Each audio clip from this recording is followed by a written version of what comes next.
All right, next up, second up, finally, I want to talk about Dominic Perrottet, the new Premier of the state of New South Wales. And for those following along from other countries, New South Wales is the state in which you find the city of Sydney. It's the most populous state in Australia. He is a new kid on the block, really the youngest Premier ever at 39, so older than me, but actually not that old to be a state Premier. He grew up as one of 12 children in Epping in New South Wales. He had a Catholic school education. He's a graduate of law and commerce from the University of Sydney, where he was heavily involved in student politics. He's married to a lady called Helen. He has 6 children. Both of them have 6 children. Before being elected to Parliament in 2011, he worked as a lawyer in banking, restructuring and insolvency law at Henry Davis York. He's a founder of the Hills St Vincent de Paul Young Adults Program, and he became New South Wales Minister for Finance in 2014, and then he was promoted to New South Wales Treasurer and Deputy Leader of the government in 2000, or the Liberal Party in government in 2017, and he was appointed to become the Premier of New South Wales in October 2021. But a lot of controversy about this guy because he is, well, here's the controversy. Following his appointment as Premier, he said, and imagine the audacity, he said, "I am very proud of the fact that I have a strong Christian faith." So he is a strong Catholic man, and he is very much a political conservative.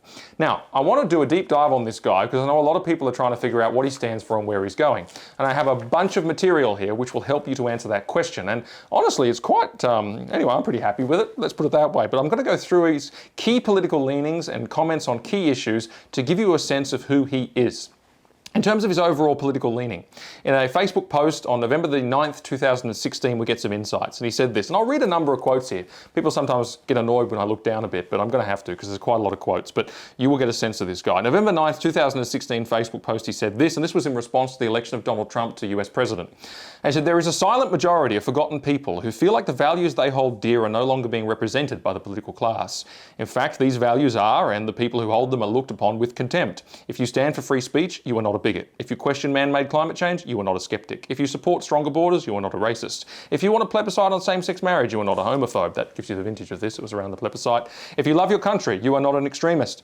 These are mainstream values that people should be free to articulate without fear of ridicule or persecution by the left. It's time for a new political conversation that reflects the concerns of everyday people. It's time for a new conservative spring."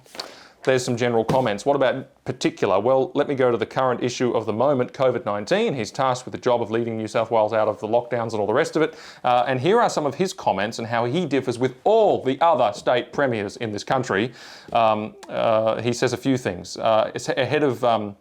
In fact, he was ahead of most politicians in late 2020, so a year ago. He was already saying, and this is a quote, as much of the economy, he was saying he hadn't seen any evidence that COVID-19 can be eradicated or eliminated, and therefore noting that we must have, quote, as much of the economy open as possible, living alongside the virus. So he was sounding early alarms on this and saying what a lot of us were thinking and what the state premiers at the time were simply not thinking.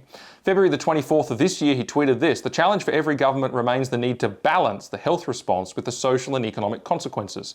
That's what is driving our approach. It's an important factor in ensuring that we can face the future with optimism, determination and confidence."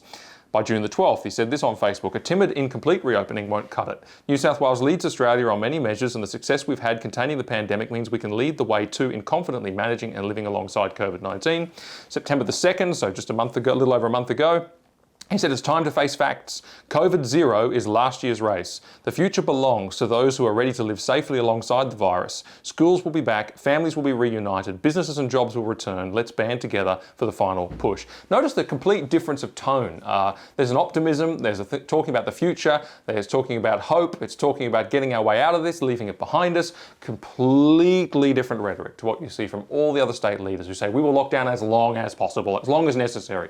We will make sure that..." And they're all talking about no hope. They're all talking about extending lockdowns and the misery. This guy is speaking quite differently. He's got a different tone about him. And indeed, in a media statement on the 1st of October following the resignation of the former Premier Gladys Berejiklian, he said the priority for the government is to ensure we continue to keep people safe and that we reopen the economy and get people back to work, kids back to school and life back to normal as soon as possible. Different rhetoric. Look at the hopelessness of Daniel Andrews in Victoria compared with this. On vaccination, he supports the vaccine rollout in general. He said the virus is not going away, it will be with us, it's part of life. The way that we can protect the healthcare of our people is through vaccination, and I'm proud to be leading a state where its people have come out in droves and been vaccinated and ensured that we were able to open up as quickly as possible. However, he's not supportive of dividing vaccinated and unvaccinated. He's not supportive of a two-tier society, which is what we really risk seeing right around Australia, and it's great that the most significant of the state premiers is going to oppose this, which is good. He said in a 2GB interview, which is a major radio station, once every single person in this state has had the opportunity to be vaccinated with 2 doses, then we should open up for everyone. I want to see more unity and not have a two-tiered society here. Let's start, this is great, let's start with the premise that it's not the government's role to provide freedom. People are born in this country by default as free.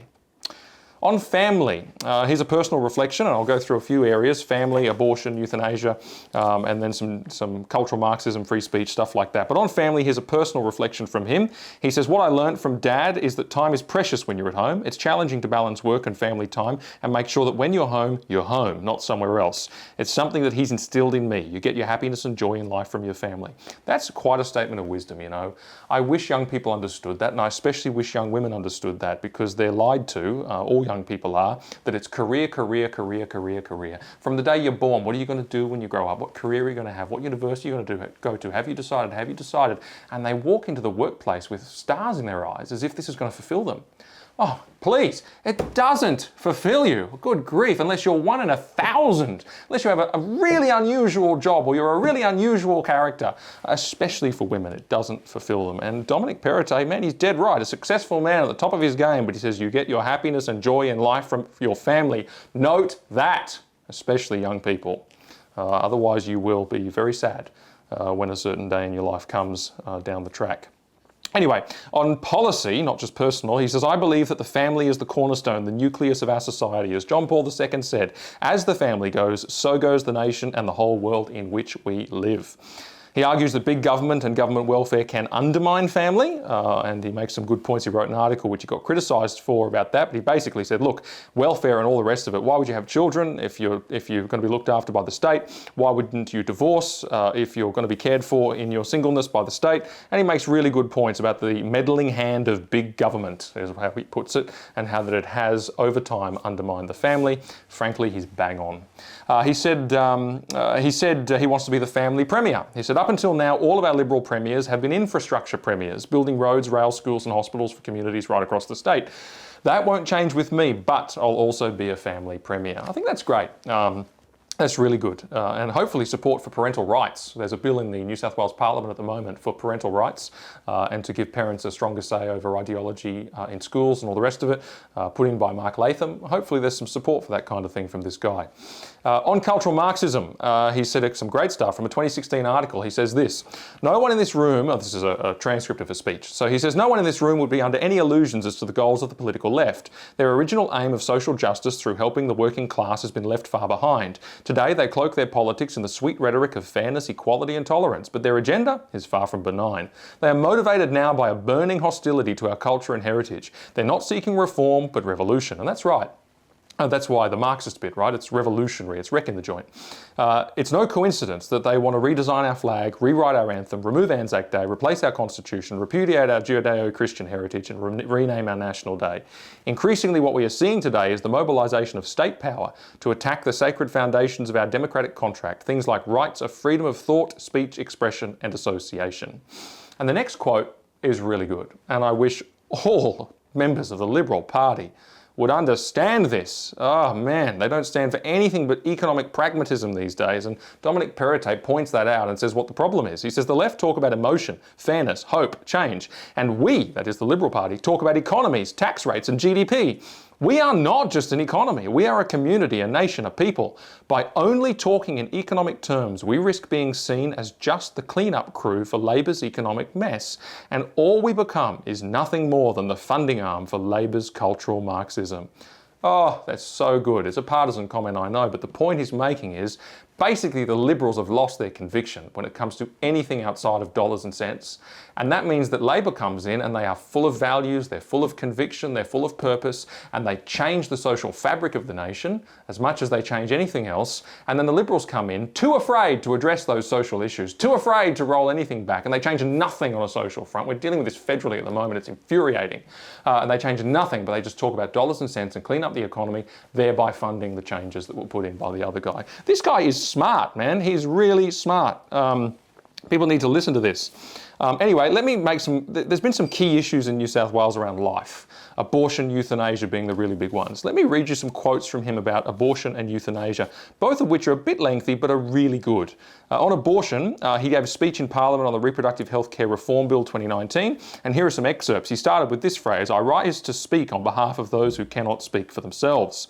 And here's some excerpts. He said, "Why is it when a child in the womb is wanted, it's treated as a precious human life endowed with rights? But when it's not wanted, it seemingly has no rights at all? This is a question that has not and cannot be answered.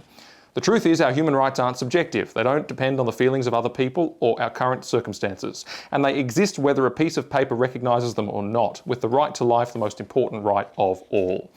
He goes on to say, "We all have different views on this issue, but we have one thing in common. We come from a place of great privilege, the privilege of the living. If this bill succeeds and becomes law, particularly in its current form, it will represent the triumph of the powerful over the powerless. Today there's a choice set out before this House. I choose life, and I encourage you to do the same." On another occasion, he said, "I cannot in good conscience support a bill which stops the beating heart of an unborn child.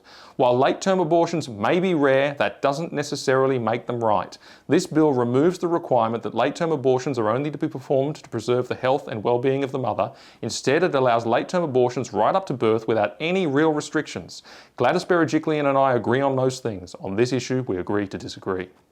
He also said regarding doctors' conscience rights, so doctors' ability to say, "I don't want to perform an abortion," he said, "No law in any free society should compel a person to participate in an action they believe to be morally wrong." That goes to the issue of conscience that I was talking about in my last segment. Safe access zones, this is the bill that was putting 100-metre buffers around abortion clinics so that people who make offers of help to women or hold up signs can't be there. He said, "This bill is a crude attempt to sanitise our public places, to silence those who refuse to turn a blind eye to the value of both mother and child, and to remove from our public spaces any trace of the witness who is a daily reminder of the dignity of every human life." I think that's exactly right. That's the only reason those laws were passed. No one was in danger, but it was to erase a message of truth.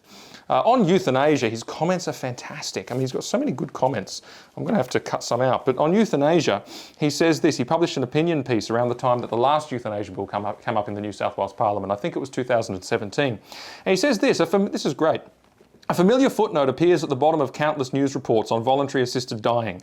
It says, if you are troubled by this report, experiencing a personal crisis or thinking about suicide, you can call Lifeline or Beyond Blue on," and he gives the numbers. "It's got me wondering, if New South Wales or Victoria did cross that threshold, that is, enact euthanasia, would news organisation continue to include the same potentially life-saving referral to suicide prevention services in their reports? Or will that footnote need to be updated with one message for those whose deaths the publishers wish to avert, and another for the people whose deaths they are happy to facilitate?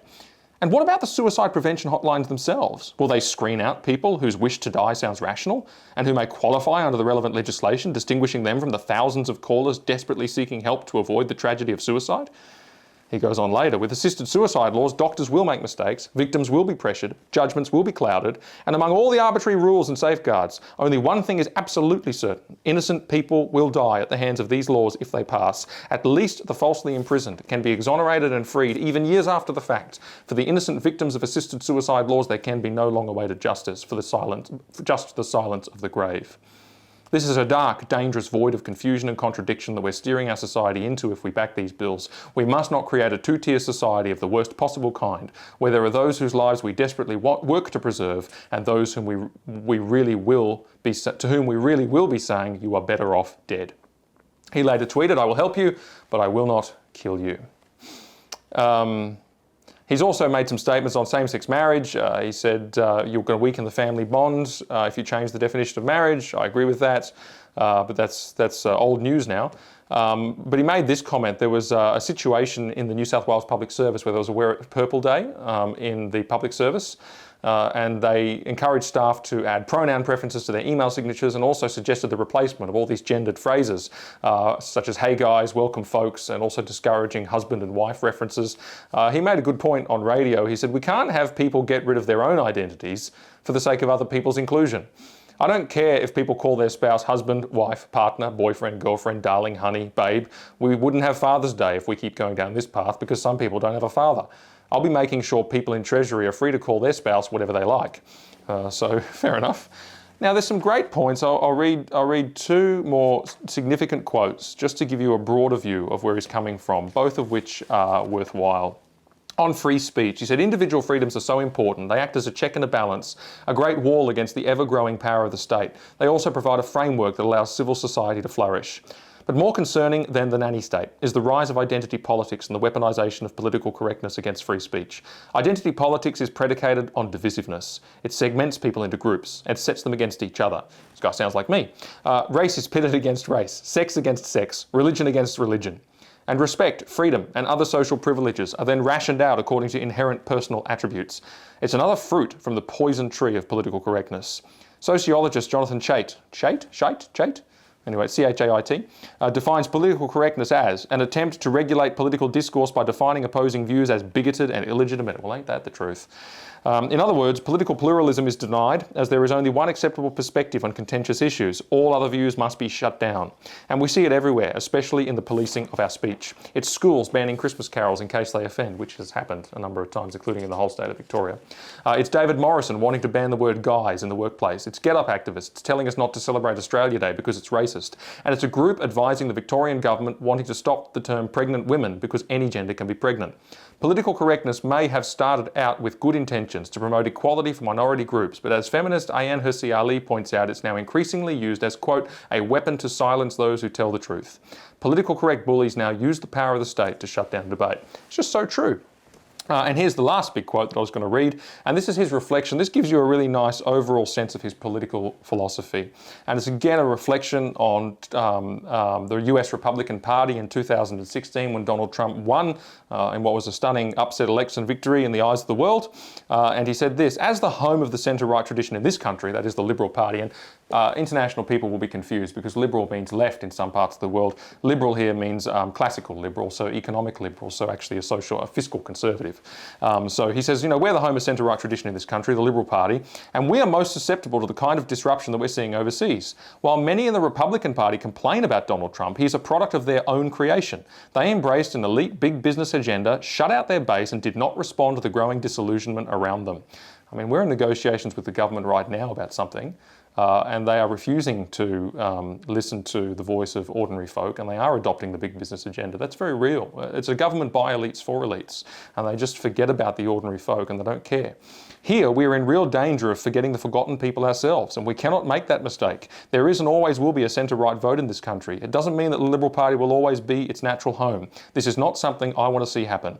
But just like the Republicans, we are vulnerable to disruption if we do not reflect the concerns of our base and represent its ideas. The Conservative establishment have reacted to the rise of alternative candidates like Trump, Sanders and Corbyn by further tightening their grip on power and centralising control. They blame the base for these candidates, not taking any responsibility themselves for putting the pursuit of power above the pursuit of principle.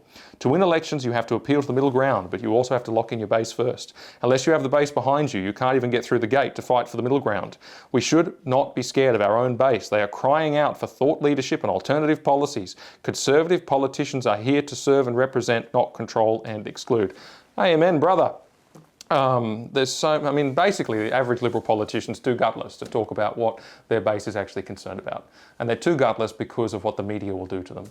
And it's sad. And I think this guy gets that. Now, he's in the top job now. It's going to be a lot harder, but he seems to get it. I want to make two just quick theological reflections on this before I close. Yeah, fine. I like what I read there. I'm pretty pleased that this kind of guy can still become Premier. I hope he holds to these principles in government. But I want to be really clear about something. As Christians, we mustn't be swaying back and forth with the anxieties of political change. And we mustn't be placing our hope and our joy and our peace in politics. A really just timely psalm, Psalm 146. It says, "Put not your trust in princes, in a son of man in whom there is no salvation. When his breath departs, he returns to the earth, and on that very day his plans perish." I mean, isn't that so? Well, when he loses the election, he's out of office, and on that very day his plans perish, and probably all the things he did get overruled. "Blessed is he whose help is the God of Jacob, whose hope is the Lord his God, who made heaven and earth, the sea and all that is in them, who keeps faith forever." It's nice to see good things happen. It's nice to observe this, and I say, look, pray for people like this, and I wish him well, and I believe that God can use him to do good things. But if I've learned one thing in recent years in politics, it's that there is no real and ultimate hope in politics. I'm pleased about this, I'll pray for him, etc., but let's not be foolish enough to ultimately place our hope in him, because he will ultimately disappoint, as every son of man in whom there is no salvation will. And if our trust is rightly placed, we're not going to be so tossed about by the anxieties of political change. And maybe I will say this as well. Many will have followed the fact that the media nearly had an aneurysm about this guy, and were reporting on him quite negatively and sort of bringing out the Catholic card and the fact that, he's got 6 children. Can you imagine thinking that 6 kids is a bad thing? You'd have to be pretty immiserated and lonely. I think people need our prayers and our pity when they do this, and it was across the board, every media channel. But here's the thing, a lot of people get very anxious about that too, and I just want to center us on this issue.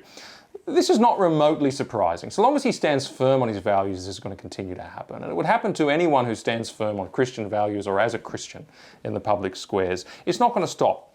It's not remotely surprising. It's not to be unexpected. So Christians, take note. This is a feature. It is not a bug. Listen to the words of Jesus and don't forget them. "If the world hates you, know that it has hated me before it hated you. If you were of the world would love you as its own. But because you are not of the world, but I chose you out of the world, therefore the world hates you." If you haven't accepted that, then you haven't accepted one of the major teachings of Jesus Christ. And it will make you miserable, it will make you outraged, it will make you indignant, and it will make you anxious and demoralized, because what he said is going to come true whether you accept it or not. Simply put, we are not here for the world's acclaim.